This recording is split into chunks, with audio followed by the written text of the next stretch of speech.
저희는 계속해서 소망하는 예배라는 주제로 말씀을 나누고 있습니다. 지난 시간부터 깨어진 세상 속에서 소망하는 사람들의 예배라는 이야기.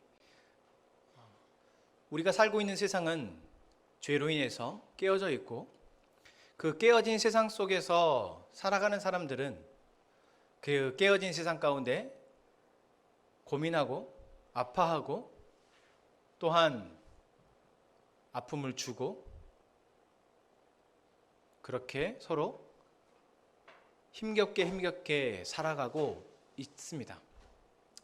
그리고 그렇게 힘겹게 살아가는 사람들에게 하나님은 소망을 발견하게 하십니다. 하나님을 발견한 사람들, 그리고 하나님의 말씀하시는 그 소망을 발견하는 사람들은 이제 다르게 살아가게 됩니다. 다르게 살아간다. 한편으로는 좋은 말일 수도 있고, 한편으로는 부정적인 의미로 생각할 수도 있겠습니다. 결국 다르다라는 것이 무엇 때문에, 무엇이 다르냐의 문제이겠죠. 여러분들은 하나님을 알게 되고 예수 그리스도를 믿게 되면서 그 이전과 다른 삶을 살아간다라고 생각하십니까? 어떠신가요?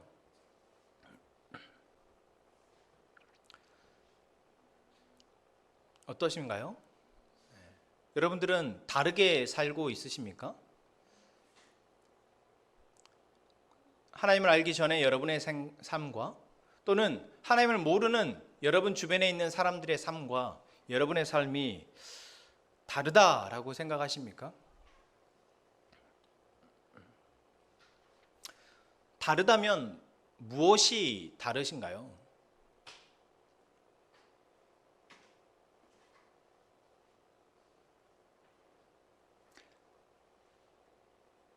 여러 가지 다른 면이 있을 수 있겠죠. 삶의 방식이 다를 수 있고, 삶의 목표가 다를 수 있고, 삶의 양식, 습관, 말, 행동, 여러 가지가 다를 수 있을 겁니다.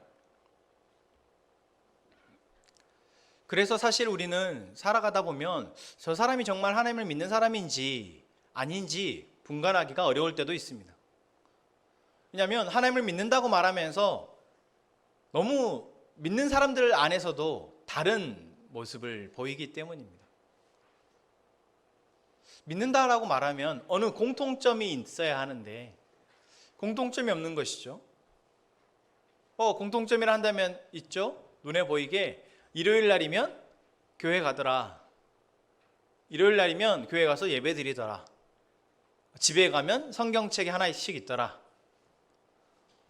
차에가 십자가가 걸려 있더라. 집 앞에 교패가 붙어 있더라. 여러분, 그것이 다릅니까? 여러분, 그것을 가지고 우리가 하나님을 믿는다 라고 말할 수 있을까요? 그렇지 않습니다. 하나님을 믿는다라고 말하고, 또한 뭔가 하나님이 말씀하시는 그 말씀을 소망하고 그 약속을 기대하고 살아가는 사람들은 무엇이 다르냐라는 거죠.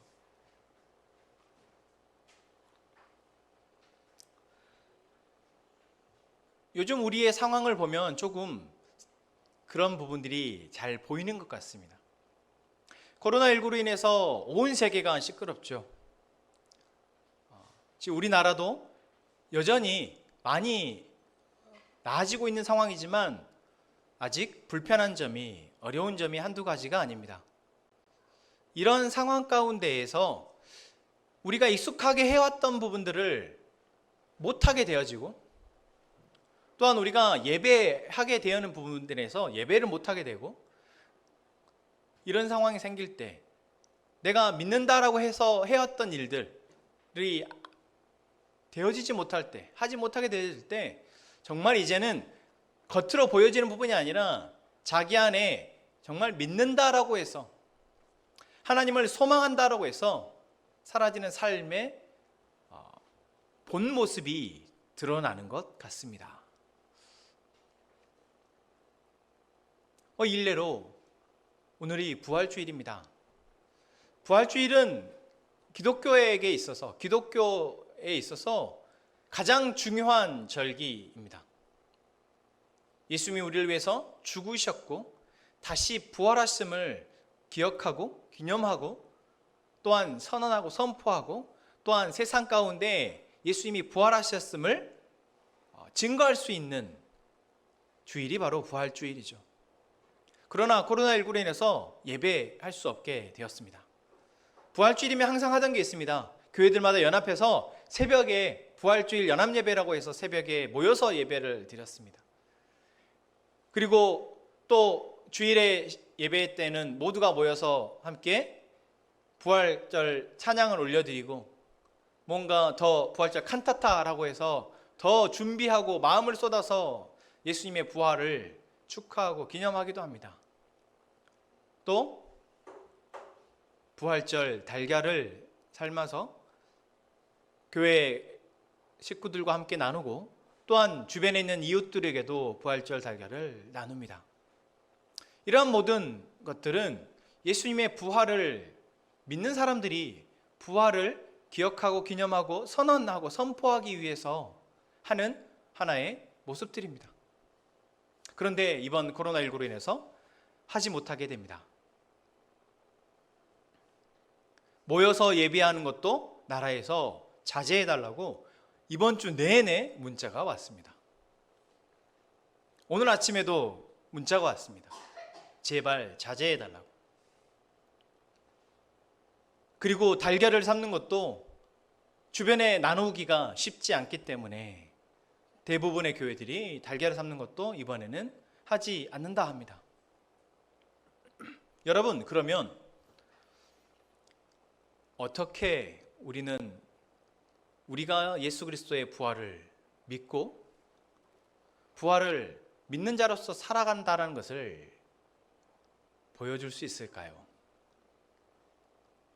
우리가 하던 방식의 예배, 하던 행동들을, 하던 것들을 하지 못하게 되는 이때에 우리는 어떻게 그럼 예수님의 부활을 기억하고 기념하고 선포하고 선언하고 살아낼 수 있냐라는 것입니다.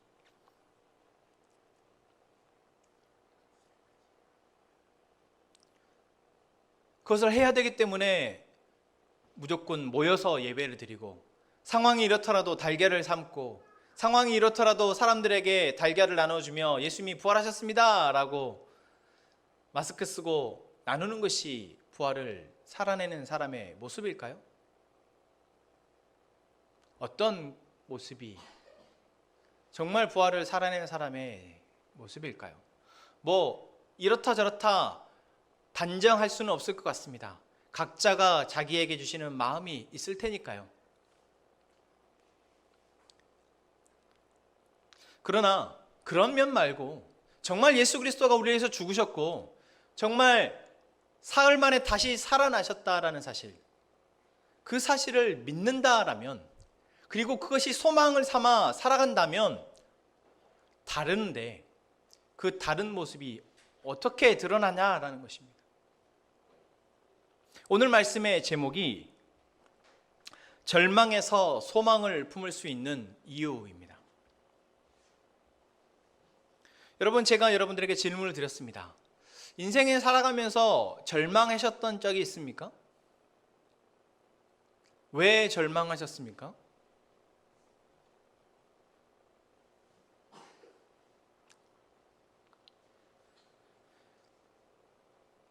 여러 이유가 있겠지만 크게 저는 세 부류의 절망, 세 가지 이유 때문에 절망하게 되는 것 같습니다. 첫 번째는 바로 내가 믿고 사랑했던 사람들에 의해서 절망하게 됩니다. 내가 믿었던 사람들에 의해서 배신을 당하거나 내가 믿었던 사람들에게 품었던 마음이 허사가 되어졌을 때 우리는 보통 절망하게 됩니다. 물론 절망까지 가지 않고 그냥 실망에서 멈추기도 하지만 그 실망이 커지면 절망에 이르기도 하죠. 그래서 사랑하는 사람과 헤어졌을 때 많은 사람들이 이러한 절망을 경험한다고도 합니다. 내가 믿었던 친구로부터, 내가 믿었던 사람들로부터, 주변 사람들에게 우리가 배신을 당하게 되면, 실망하게 되면 그것이 절망에 이르게 되죠. 그리고 이러한 경험은 우리가 살아가다 보면 어쩌면 계속 경험할 수밖에 없기도 합니다. 또 두 번째 우리가 절망하게 되는 것은 상황 때문에 절망하게 됩니다. 정말 우리가 삶을 살아내기 위해서 부단히 애를 쓰고 노력하고 살아가는데 아무리 해도 되어지지 않는 상황, 내가 노력해서 될 수 없는 상황이 생겼을 때 우리는 절망하게 됩니다. 아, 나는 아무리 해도 안 되는구나. 아무리 내가 노력하고 아무리 내가 무엇을 한다 해도 내가 이 상황을 해결할 수 없구나. 그때 우리는 절망하게 됩니다. 사실 지금 코로나19와 같은 상황 가운데 절망하는 사람들이 바로 이런 이유 때문일 것입니다. 아니 어찌할 바 보게 가게 문을 열어놨는데 사람들이 오지 않아서 내가 어떻게 할 수 없습니다. 가게 홍보를 해서 되는 문제가 아니고 그저 코로나19가 빨리 끝나서 예전과 같이 사람들이 자주 나오고 식사하고 물건을 사고 하게 되기만을 바랄 뿐이죠. 그런데 그게 한 달이 되고 두 달이 되고 벌써 세 달째 가고 있습니다. 이런 상황 가운데 생계, 목숨의 위험을 겪는 사람들 절망하게 될 것입니다.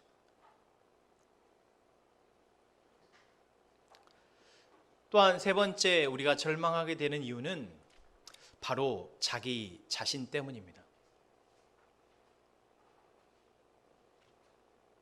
우리는 대부분 삶을 그래도 힘있게 살아낼 수 있는 이유는 누가 옆에 있어서거나 누가 도와줘서거나 상황이 잘 풀려서이기도 하지만 결국 자기가 자기 자신을 신뢰할 수 있기 때문에, 그래서 내가 그래 한번 열심히 해볼 수 있어, 자기 스스로를 믿고 있는 믿음 때문에 우리는 열심히 하게 됩니다. 그러나 우리는 때론 자기 스스로의 모습에 절망하게 될 때가 있습니다. 아, 나는 어쩔 수 없는 사람이구나. 나는 이 정도밖에 안 되는 사람인가 보다. 도저히 나는 구제불능이구나. 나는 세상 가운데 살 가치가 없는 사람이구나. 나로서는 이 세상을 살아갈 의미나 용기가 없다라고 생각하게 될 때 우리는 절망하게 됩니다.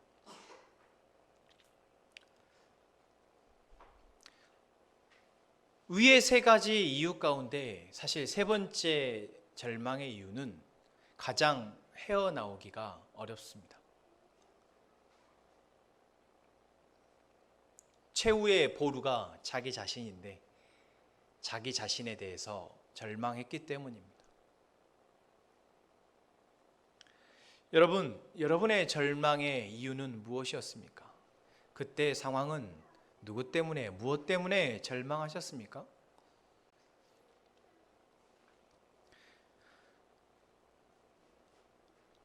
여러분의 절망의 이유가 무엇이었든 여러분 감사할 것은 지금 우리는 그 터널을 지나왔다라는 것입니다. 아, 어쩌면 지금도 그 터널 가운데 있다라고 생각하시는 분도 있을 것 같습니다. 그렇다면 여러분, 우리가 이러한 절망의 상황 가운데에서 그래도 지나왔고, 또 내가 지금 절망의 상황 가운데 있지만 그래도 매일매일을 살아가고 있다면, 내가 이렇게 살아갈 수 있는 이유가 무엇인지를 생각해 보셨으면 좋겠습니다. 그냥 살아있으니까 사는 것 아니고, 그냥 살아야지 뭐, 숨 쉬고 있으니까 사는 거 아니고, 여러분, 우리가 지금 살아있을 수 있는 이유가 무엇인지 생각해 보시기를 원합니다. 그리고 그냥 사는 건 아니고, 이러한 절망적인 세상의 모습과 절망적인 상황과 절망적인 사람들 틈바구니에서 우리가 그래도 절망하지 않고 소망을 품을 수 있는 이유가 무엇인지를 오늘 말씀을 통해서 우리가 살펴보기를 원합니다. 여러분, 오늘 우리가 읽은 본문의 말씀, 저희가 37절까지 읽었습니다. 그런데 37절 앞부분, 마가복음 14장부터 해서 예수님이 겟세마네 동산에서 기도하시고, 그리고 사랑하는 제자에게 배신당하시고, 그래서 붙잡히시고, 고문당하시고, 부당한 재판을 받으시고, 그리고 채찍질 받으시고, 십자가를 지고 골고다 언덕을 올라가 십자가에 못 박혀서 죽게 되시는 장면이 저희가 마가복음 복음서를 통해서 읽게 되었습니다. 특히 오늘 우리가 읽은 15장 16절부터의 말씀은 예수님이 병사들에게 희롱당하시고 침뱉음 당하시고 옷벗김 당하시고 채찍질 당하시고 결국 십자가에서 숨지시는 모습을 기록하고 있습니다. 여러분, 오늘 이 말씀을 읽으시면서 소망을 품는 사람이 있을까요? 비록 우리가 지금 예수님이 십자가에 죽으셨고 부활하심을 믿는 사람이다 할지라도 이 본문의 말씀을 읽을 때면 참 희망이나 소망보다 암담하다라는 마음이 들 것 같습니다.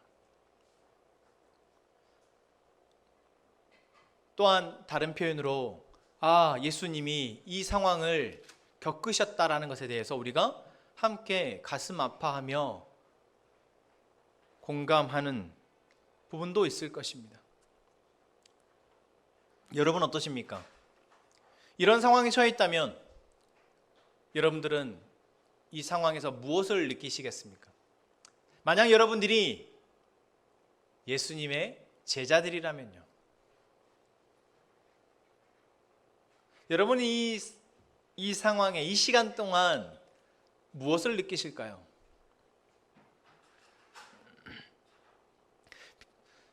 그들은 예수님이 한 명 한 명 불러서 제자가 되었습니다. 그리고 3년의 공생의 시간 동안 예수님을 따라다니면서 예수님이 병자를 고치시고 귀신을 쫓아내시고 수많은 기적과 이적을 행하시며 심지어 죽은 사람을 살리시는 모습까지 옆에서 보고, 그러한 예수님을 수많은 사람들이 따라다니며 열광하는 모습을 봤습니다. 그때 아마 그들은 어마어마한 희망과 소망을 품었을 것입니다. 예수님을 따라다니면, 예수님과 함께면 우리는 행복할 수 있을 거야. 예수님과 함께면 이 로마의 압제로부터 벗어날 수 있을 거고, 예수님과 함께면 단순히 그냥 로마를 물리치는 것뿐만 아니라 내가 예수님의 옆에서 예수님과 함께 그 영광을 누릴 수 있을 거야 라고 그들은 기대했을 것입니다. 그게 그들의 소망이었겠죠. 그러나 예수님이 붙잡히셨습니다. 그 놀랍게 많은 사람들을 고치시고 귀신을 쫓아내시고 수많은 기적들을 행하셨던 예수님이 잡히신 이후에는 너무나 무기력하게 아무것도 하지 못하는 것처럼 보입니다. 저분만 따라다니면 될 거라고 생각했었는데 예수님이 잡히신 이후에 아무것도 하지 않으십니다.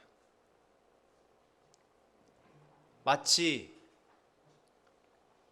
스스로 죽으려고 하는 사람처럼 예수님은 무기력하게 계십니다.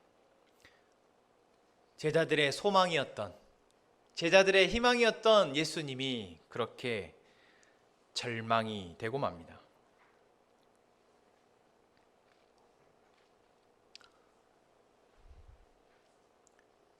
뿔뿔이 흩어졌던 제자들이 몰래 숨어서 베드로처럼 따라갔을 겁니다.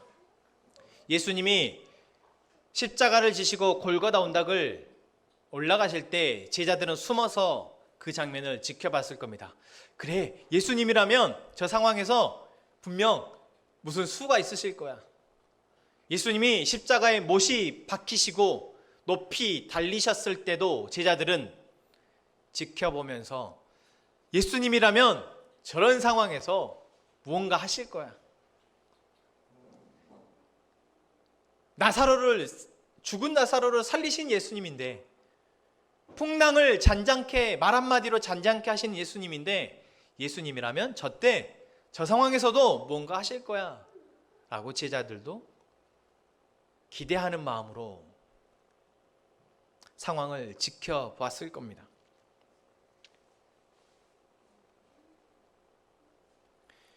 그리고 예수님의 제자들이 아닌 다른 군중들도, 예수님을 구경하기 위해서 나온 사람들도 예수님을 조롱의 말로 이렇게 표현합니다. 29절 말씀에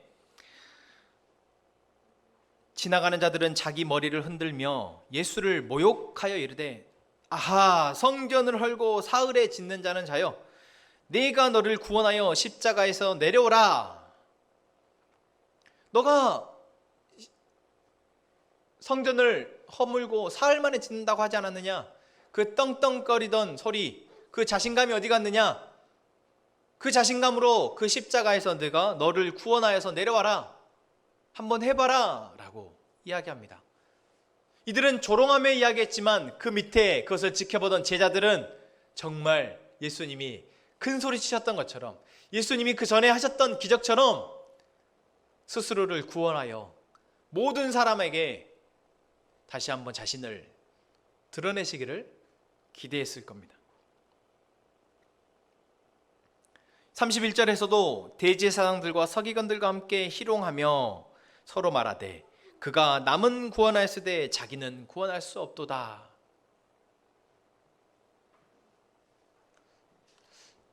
예수님은 사실 모든 인류의 죄를 위해서 십자가에 죽으셨습니다. 우리를 구원하시기 위해서 죽으셨죠. 예수님의 공생의 기간 동안 예수님은 그 맛보기를 사람들에게 보여주셨습니다. 병자를 병에서 구원하시고 귀신에게서 구원하시고 수많은 상황 가운데에서 예수님이 구원하셨습니다. 그런데 자기 스스로는 구원할 수 없다라고 사람들이 조롱하고 있습니다. 심지어 32절에서는 예수님과 함께 십자가에 못 박혀 있는 자들이, 이스라엘 왕 그리스도가 지금 십자가에서 내려와 우리가 보고 믿게 할지어다 라고 말합니다. 너가 지금 십자가에서 기적처럼 내려오면 우리가 보고 믿겠다라고 말을 합니다. 아마 제자들도 동일한 생각을 할 것입니다. 예수님, 지금입니다. 이렇게 극적인 순간에 예수님이 내려오세요. 멋있게. 영화의 주인공들이 마지막에 극적으로 수많은 악당들을 물리치시는 것처럼, 히든 카드를 사용해서 상황을 반전시키는 것처럼, 예수님 지금입니다. 지금 내려오십시오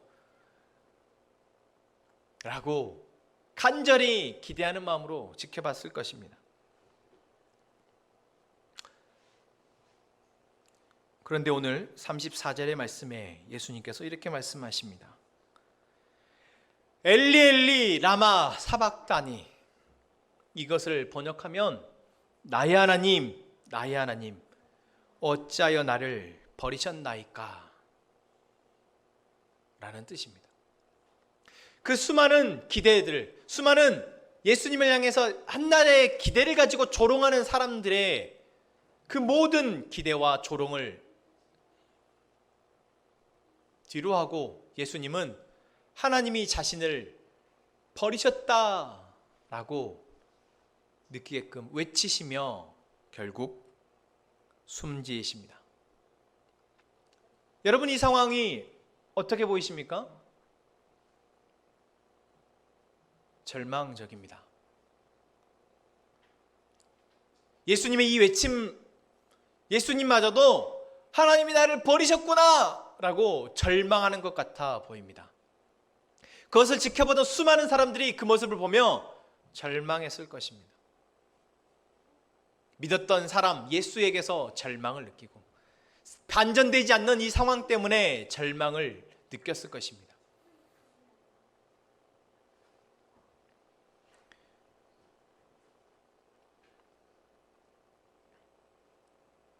그런데 여러분, 이것이 정말 절망적인 상황입니까?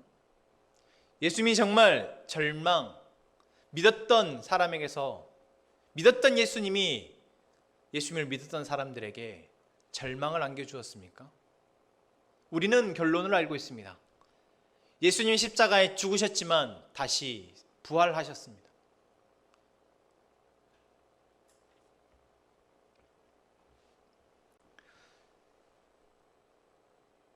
우리는 우리의 상황 가운데에서, 내가 느끼는 감정과 내가 바라보는 상황 가운데에서 그것에 절망하게 됩니다. 낙심하게 됩니다. 고민하며 어떻게 해야 될지 알지 못하게 됩니다. 마치 빼박, 이거는 끝이야, 이거는 절망이야 라고 느껴지는 오늘 본문의 상황처럼 우리도 그렇게 느낍니다.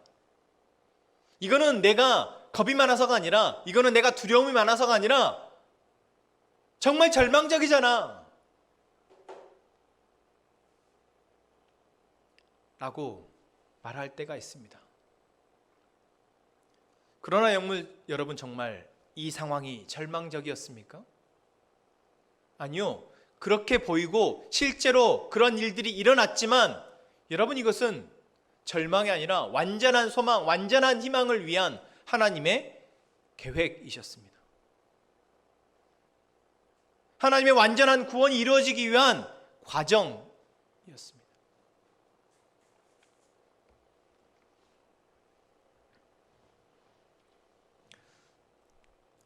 여러분, 우리가 예수님을 믿는다라는 것은 그냥 단순히 2000년 전에 뭔가 훌륭한 분이, 하나님의 아들이라고 말하는 분이 모든 인류의 죄를 위해서 십자가에 죽으셨고 다시 부활하셨고 그래서 이제 뭔가 그 놀라운 분을 우리가 믿고 우리의 상황 가운데서 뭔가 힘든 일이 있으면 그분에게 기도하고, 이런 차원의 믿음이 아닙니다. 우리가 예수님을 믿는다라는 것은, 우리가 예수님을 우리의 소망으로 삼는다라는 것은, 절망적인 상황 가운데 우리가 예수님 때문에 소망을 잃지 않을 수 있는 것은 예수님이 온 세상을 창조하신 하나님의 그 구원의 약속을 이루시기 위해서 이 땅에 오셨다라는 것이고, 예수님이 비록 수많은 사람들에게 조롱당하시고 고문당하시고 결국 십자가에 죽으셨지만 그 십자가의 죽으심 또한 하나님의 구원을 위한 하나님의 과정이고, 그것을 아셨기에 예수님은 그것을 감당하셨고, 그리고 보란듯이 다시 부활하셨다라는 것입니다. 그래서 우리가 믿는 것은 우리의 삶이 어떠하든, 세상이 어떠하든 하나님의 구원은 계속되어진다라는 것입니다. 하나님의 약속은 계속 지켜진다라는 것입니다. 하나님의 계획은 계속 진행되어진다는 것입니다. 온 세계를 향한 하나님의 구원 계획이, 나를 향한 하나님의 구원 계획이, 우리를 향한 하나님의 구원 계획이 계속 진행되어진다는 것입니다. 누구를 통해서요? 예수 그리스도의 십자가의 죽으심과 부활하심을 통했어요. 절망적인 상황 가운데에서 그것이 절망이 아니고 희망임을 직접 오셔서 보여주신 예수 그리스도를 통해서 우리는 믿을 수 있는 것입니다.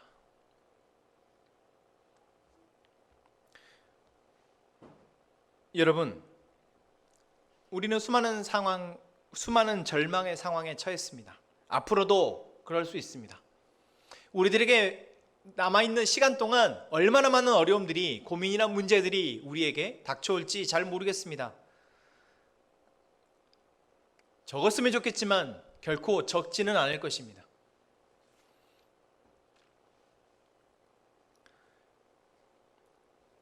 여러분은 그때 무슨 힘으로, 무엇을 소망하여 벗어나시겠습니까? 여러분이 가지고 있는 것, 여러분의 주변에 있는 사람들, 또 이 세상의 제도나 시스템,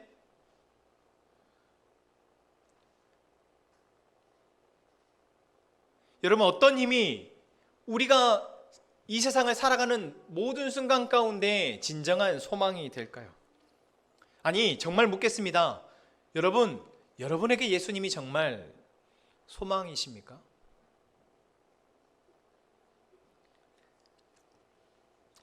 진정 예수님을 소망으로 삼는 사람은 지금 사람이나 상황에 따라 소망이 되기도 하고 힘이 되고 의지가 되는 것이 아닙니다.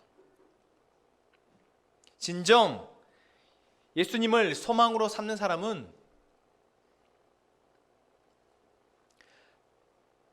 하나님이 태초부터 영원토록 하나님의 계획 가운데 이 세상을 만드셨고, 그 계획 가운데 하나님이 우리를 사랑하시고 계시고, 그 사랑에서 벗어난 사람들을 하나님이 어떻게든, 심지어 자기의 하나밖에 없으신 예수 그리스도를 십자가에 죽게 할지라도 다시 우리를 되찾기 위해서 부단히 애를 쓰고, 그렇게 하나님의 은혜를 통해 우리가 살아갈 수 있게 된다는 사실을 믿는 사람입니다.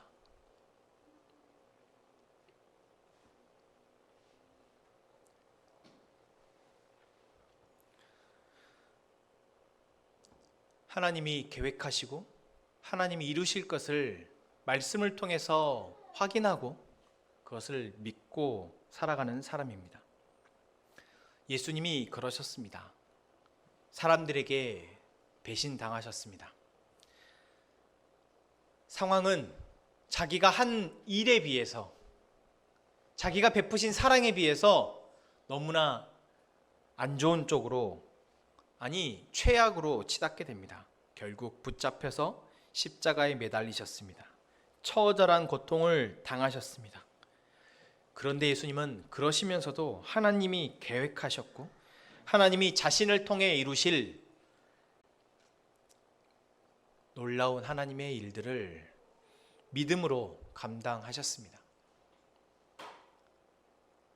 여러분, 우리가 예수님을 소망한다라는 것은 바로 그 예수님을 믿는 것입니다. 바로 예수님을 소망한다는 것은 예수님이 어떠한 상황 가운데에서도 하나님을 소망으로, 하나님의 말씀하는 것을 믿고 하나님을 신뢰함으로 자신이 해야 할 일을 감당하셨듯 우리도 그러해야 한다는 것을 믿는 것입니다. 예수님이 절망 속에서 하나님의 뜻을, 하나님의 나라를 소망하시며 죽으실 수 있었던 것처럼 우리도 우리의 상황 가운데, 절망할 수밖에 없는 상황 가운데 있다 할지라도 하나님의 뜻을, 하나님의 계획을, 그리고 그것을 통해서 이루어질 하나님의 나라를 소망하며 우리에게 지금 감당하라 말씀하시는 것을 감당해야 하는 것입니다.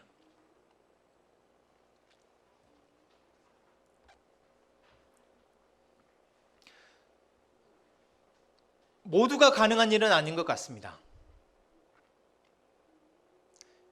모든 일을 위해서 예수님이 죽으신 것은 분명하지만 모두가 이 사실을 믿고 그것을 믿는 자로 살아가는 것은 아닌 것 같습니다. 예수님이 죽으시고 부활하신 것은 깨어진 세상 속에서 수없이 절망하며 살아가는 모든 사람에게 소망을 주시기 위함은 분명하지만 모든 사람이 그것을 소망 삼는 것은 아닙니다. 심지어 제자들마저도 예수님이 부활하셨다라는 소식을 막달라 마리아가 전해주었을 때 믿지 못했습니다. 막달라 마리아는 직접 빈 무덤을 봤기 때문에 그것을 예수님이 부활하셨구나 믿을 수 있었지만 그것을 직접 보지 못한 제자들은 믿지 않았습니다. 오늘 우리가 읽은 본문은 아니지만 마가복음 16장 14절 말씀에 보면 그 후에 11제자가 음식 먹을 때에 예수께서 그들에게 나타나사 그들의 믿음 없음과 마음이 완악한 것을 꾸짖으시니 이는 자기가 살아난 것을 본 자들의 말을 믿지 아니함이려라. 자기가 살아난 것을 본 자인 막달라 마리아와 몇몇의 제자들의 말을 다른 제자들은 믿지 않았습니다. 그래서 어떻게 하셨습니까? 예수님이 직접 만나러 가십니다. 여러분, 사실 우리는 예수님이 부활하신 것을 직접 보지 못했습니다. 예수님의 빈 무덤을 보지 못했습니다. 그리고 빈 무덤을 직접 본 사람들의 말을 직접 들은 것도 아닙니다. 이미 시간이 2000년이나 지나버렸습니다. 그리고 우리는 그 나라에서 너무나도 멀리 떨어진 대한민국에 살고 있습니다.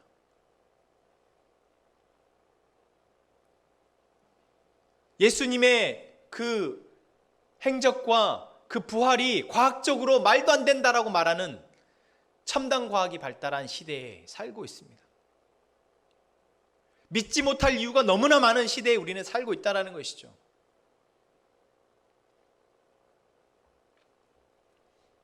그런데 여러분, 놀라운 사실이 무엇인지 아십니까? 저는 믿고 있다는 것입니다.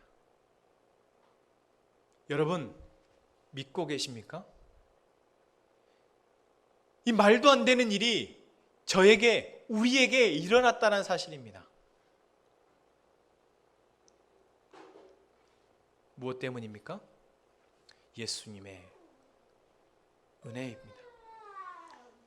제자들이 예수님의 빈 무덤을 본 사람들이 전한 말을 믿지 못했을 때 예수님이 어떻게 하셨습니까? 찾아가셔서 보여주십니다. 도마에게 나타나셔서 예수님이 나의 손에 못자국과 옆구리의 상처를 만져보라 말씀하십니다. 믿지 못하는 사람들을 그냥 내버려 두지 않으시고 예수님이 믿도록 도와주시는 것. 여러분, 이것이 하나님의 은혜입니다. 그래서 우리의 믿음은 사실 내가 잘나서가 아니라, 내가 똑똑해서가 아니라, 내가 믿음이 좋아서가 아니라 오직 하나님의 은혜인 줄로 믿습니다. 여러분, 이 은혜가 지금 우리에게는 어떻게 다가왔습니까? 수많은 믿음의 선조들의 그 믿음의 역사 가운데 우리에게까지 그것이 전해져 왔다는 것입니다. 처음 예수님의 무덤을 본 자, 무덤을 보지 못했지만 무덤을 본 사람들의 말을 믿은 사람, 무덤을 본 사람들의 말을 믿은 사람들에 의해서 또 전해지는 말을, 예수님의 부활을 믿은 사람들에 의해서, 그리고 그것을 소망 삼고 자신의 절망적인 상황 가운데 절망하지 않고 예수님을 소망으로 삼고 예수님이 전하신 하나님의 나라를 소망 삼아 살아냈던 수세기에 걸친 사람들에 의해서 여러분, 지금 우리는 믿고 있는 것입니다. 그들이 믿지 않는 자들과 다르게 살았기 때문에 믿는 것입니다. 그들이 모여서 꽁냥꽁냥 자기들끼리 예배 드렸다고 해서 예수님의 부활이 전해졌습니까? 아닙니다. 그들이 부활절 달걀을 나누어서 예수님이 부활이 우리에게 지금 믿어졌습니까? 아닙니다. 모이지 말라는데 굳이 모여서 예배드려서 그들이 박해 가운데 그들이 죽은 줄 알면서도 모여서 예배드려서 부활이, 예수님의 십자가의 죽으심과 부활이 지금 우리에게 믿어졌습니까? 여러분 그러셨습니까? 아닙니다. 우리 각자가 예수님의 십자가의 죽으심과 부활하심을 믿게 된 것은 전적인 하나님의 은혜입니다. 그리고 그 하나님의 은혜는 예수 그리스도의 십자가의 죽으심과 부활하심을 통해 온전히 예수님을 소망 삼고 예수님 말씀하신 하나님의 나라를 자기의 소망으로 삼고 자기의 삶 가운데, 절망적인 상황 가운데에서도 그것을 살아냈던, 예수님의 부활을 살아냈던 그 사람들에 의해서, 그 사람들의 선언했던 말과 그 사람들의 삶을 통해서 하나님의 은혜가 우리에게 임한 것입니다. 여러분, 우리도 그렇습니다. 여러분, 부활주일 모여서 함께 드리지 못하는 이 상황 가운데 모이고 모이지 않고는 본질적인 문제가 아닌 것입니다. 여러분, 예수 그리스도의 부활을 믿고 있다면, 여러분 정말 그것이 여러분들에게 소망이 되어지고 여러분의 상황 가운데에서 그것이 힘이 되어지고 능력이 되어진다면, 여러분 그것이 여러분들이 가장 부활을 믿고 부활을 기념하고 부활을 예배하는 모습일 것입니다. 사랑하는 함행 가족 여러분, 예수 그리스도가 진정 여러분의 소망 되시기를 원합니다. 예수 그리스도의 죽으심이, 예수 그리스도의 다시 사심이 우리의 소망 되기를 원합니다. 그리고 그 소망을 품고 믿지 않는 자들과 다르게 살아주시기를 부탁드립니다.